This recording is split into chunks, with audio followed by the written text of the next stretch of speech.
Yep. Chip, to start that second half, it seemed like you guys were able to get more of the playmakers, so to speak, involved compared to that first half. What kind of changed from a play calling standpoint that allowed you guys to do it? Yeah, I think the big thing in the third quarter, we got into some rhythm. I think, in the first half, we weren't in a lot of rhythm, and that was our own fault in some instances, or most instances. But I was really proud of the way our guys responded after halftime. We kind of made the point that we had to sustain some drives. Going into that game, you're going to be limited on possessions just by the way that Minnesota plays and their style of play. And the first half, we had, I think, a pretty good drive early and didn't get any points down there. So, from our standpoint, the third quarter was huge, and I'm really proud of our guys. We got into a rhythm. We possessed the ball some. I think then the next series of defense maybe had 4 plays and got out, and then we possessed it some more. So I think that was the key to the game. But really, we didn't change our philosophy in the third quarter. We just came out and kind of executed it, got in some rhythm, got in some pace, and it helped us, get down there and get a field goal. We got to get touchdowns. I think that's the number one focus for us is I think we had technically 3 trips in the red zone, 1 of 3 on touchdowns. So we got to score touchdowns, and, I think that drive was definitely a key to the game. When you think of the adversity the offensive line dealt with going back to the first practice when Coach Clemens was ill and very ill, and you were coaching over there in the line a lot, and then how young they are to perform at the level that they did the other night, 5 of the top 6 grades on PFF were O-line guys. I'm really, really proud of that group. We had 4 guys in that group that it was their first start, and we got some young, talented guys in that group, and they play tough, they're physical, they bought into toughness travels. That's kind of our mantra, and on offense, and we knew we would need that, going to Minnesota, playing a Big Ten opponent on the road, opening the season, and they bought into that. We weren't clean all the time. We obviously made some mistakes, but really proud of that group, and I thought they kept their composure. Things were tough early, as far as executing and scoring touchdowns, and that group just kept fighting. Austin Blasky, our center, is kind of an older guy, and his first start and win, the smile on his face after the game, and just seeing him, and I just saw him in the elevator a while ago. It's fun to watch those guys improve and get better, and I think you'll see that each and every week. They're going to get better and improve as an offense, and I think that's going to be a huge part moving forward of our success is how we gel. And every year's different, from the standpoint of what your team looks like or offense looks like. Been spoiled around here pretty good with 2 really great quarterbacks the last 2, and we got some talent at that position here too, and we just got to continue to let the offense evolve and really establish our identity for what 2024 is going to look like. Stay on that. That's a quick follow-up. Staying on that with Aiden Banfield, Mac just told us that his ankle was banged up going in. He's got a true freshman. First game of the year, he's starting, he got a banged up ankle. Where's this guy ceiling? Wasn't that impressive? He twisted it last week in practice, and there was some concern there whether or not he'd really be able to play. And he's just a tough guy, no drama, doesn't say a whole lot, just plays, and he plays physical. If you watch the film, he's one of the most violent players we have, and for a true freshman, that's really impressive. The moment's never too big for him, and really proud of the toughness he showed and the physicality that he played with. I was going to say, Matt was just talking about the offense being too tired in the first half. What do you think caused that? That's a good question. Maybe it's like I said, a lot of those guys playing really or being starters for the first time. Maybe that had something to do with it. And playing a good opponent too. And last year, if you remember the game we had, we hit some big plays in the passing game, and we didn't do that the other night. Those guys are going to make you earn it. Because they're going to outnumber you in the box or try to most of the time. So we weren't able to do that. That's something we got to improve on. I got to find better ways to create explosive plays down the field for our offense, and something we're going to work really hard on. And then I think what it shows, though, a testament to our guys, and obviously Omari and Hampton's a huge part of that. When you go back and really watch the film, we had hats on the right people most of the time. We were physical in the box, and the extra guy sometimes makes a tackle for 6 or 7 yards, and that's okay. We'll live with that, but we got to start taking advantage. People we understand are going to force us to do that and load the box on us, and that's some areas we got to improve on for sure. Chip, what are some examples of how this offense can play to its strengths with Connor there? Just like, how, I know you're talking about it has to evolve and it's going to be a process, but what are just some maybe top line items that you would point out? I think how do we create the explosive plays? You know, there's really, I've said this before, good football is what wins, and creating explosives is the first part of it on offense. And so I think the question we have to answer is, what is our best way to create explosive plays with the personnel we have? Connor had a great fall camp, a really good spring. He's improved tremendously. It was a really good competition. He's very talented, and I've seen him be way more confident and way more assertive with our team. He was thrown into a tough situation the other night, thrown in the third quarter in a really tight game.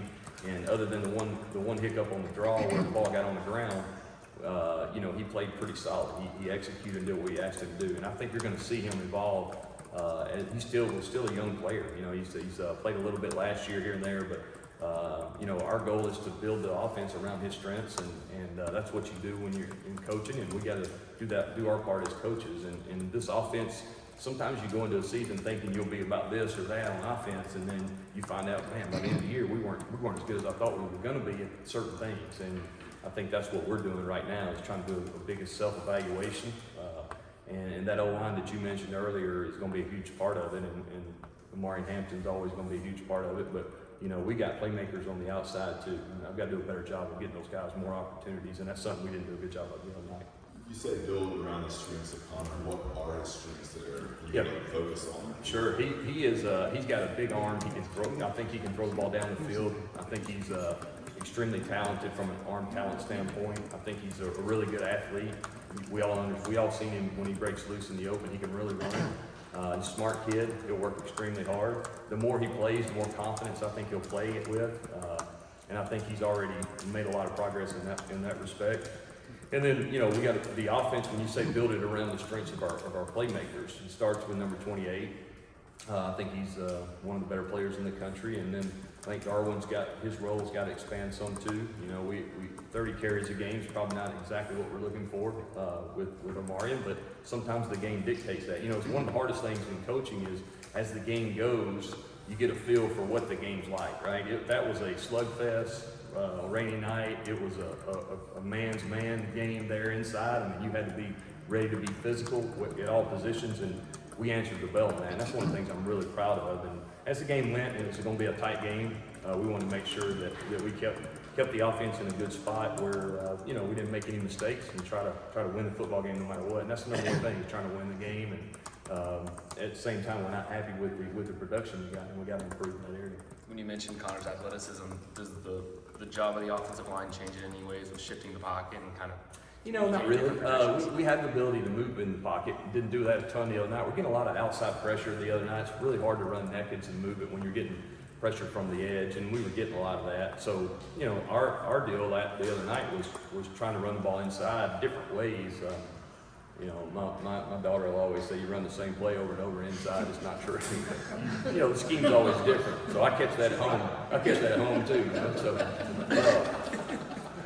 But the scheme is different. Okay, so but I hope she's listening to this. But no, I think as a coordinator, you have to evaluate. When you're getting a lot of edge pressure, they did a good job bringing safeties and corners, and you're not real comfortable, running nakeds and sprinting into those looks. So I think that's something that we just tried to stay true to the game plan and what we were seeing. We were facing a new defensive coordinator. He did a really nice job. Looking back, he did a lot of things he had done in his past, which was 3 or 4 years ago, and not as much what they've kind of hung their hat on over the last few years. So, I thought we made some adjustments.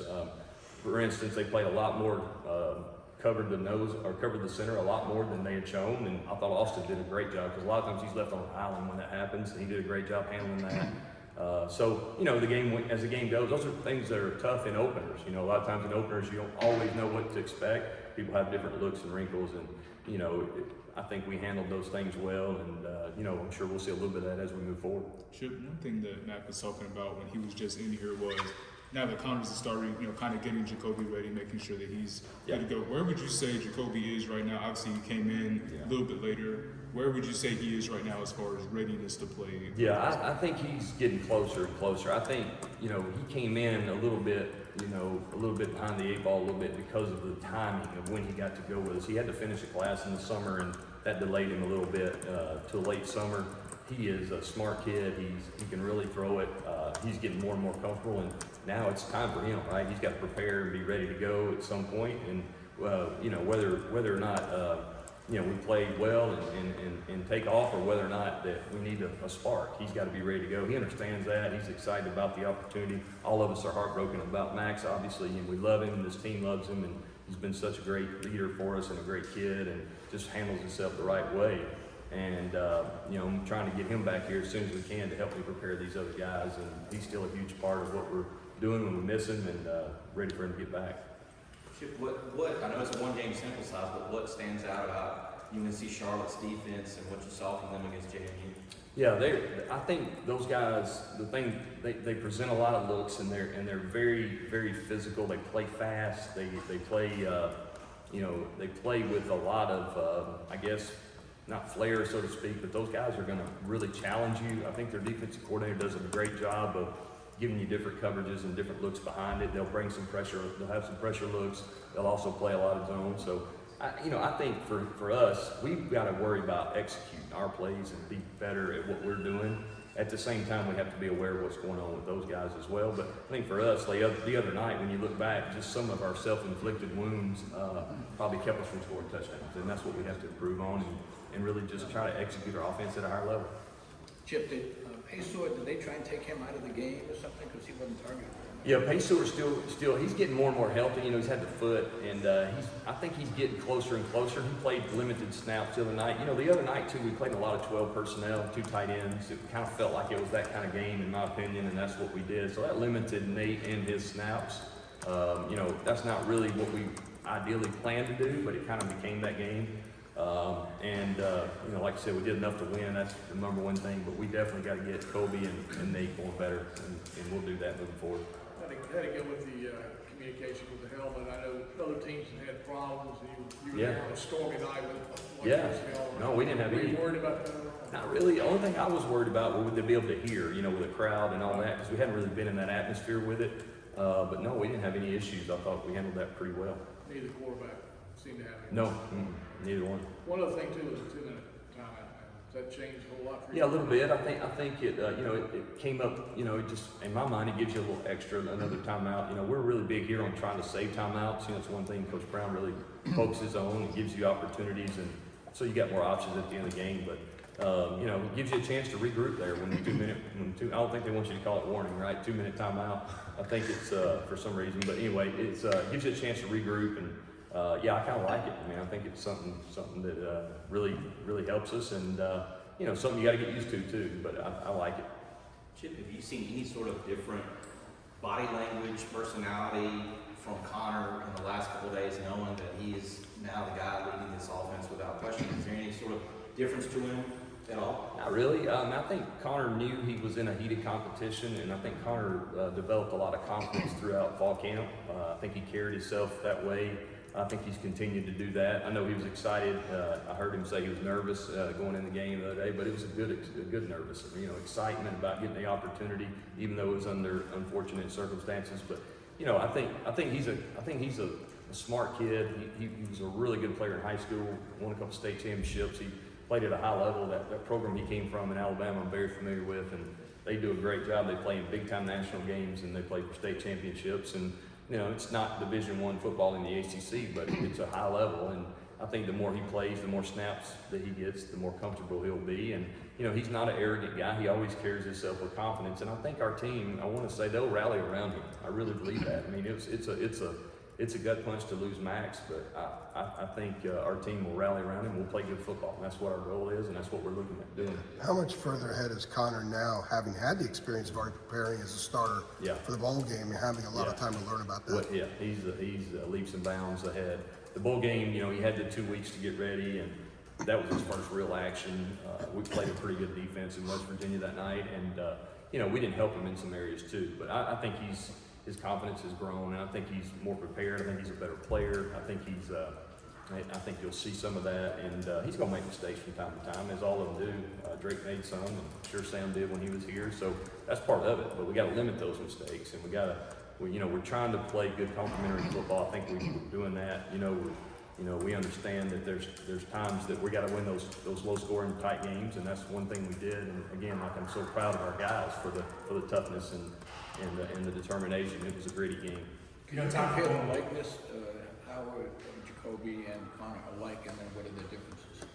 Yeah, I think they're alike, and they both have big time arms. They have arm talent. They both can really throw the ball to the field. They both can throw the ball, you know, on dig routes down the field. They both have good touch on the deep ball. I think, you know, if you look at the obvious differences, is that Connor's extremely fast. He can run, and but Jacoby is still coming along as far as understanding the terminology and things. But he's made huge strides in fall camp. So, you know, they are a different style, but they're both really good throwers. I think Jacoby's a smart guy. He's been in 3 or 4 different systems now. So when you count the transfer, and you know, we got to get him ready to go. You never know what can happen moving forward, and I like the progress that he's making. All right. Y'all have a good day. Thanks, Joe.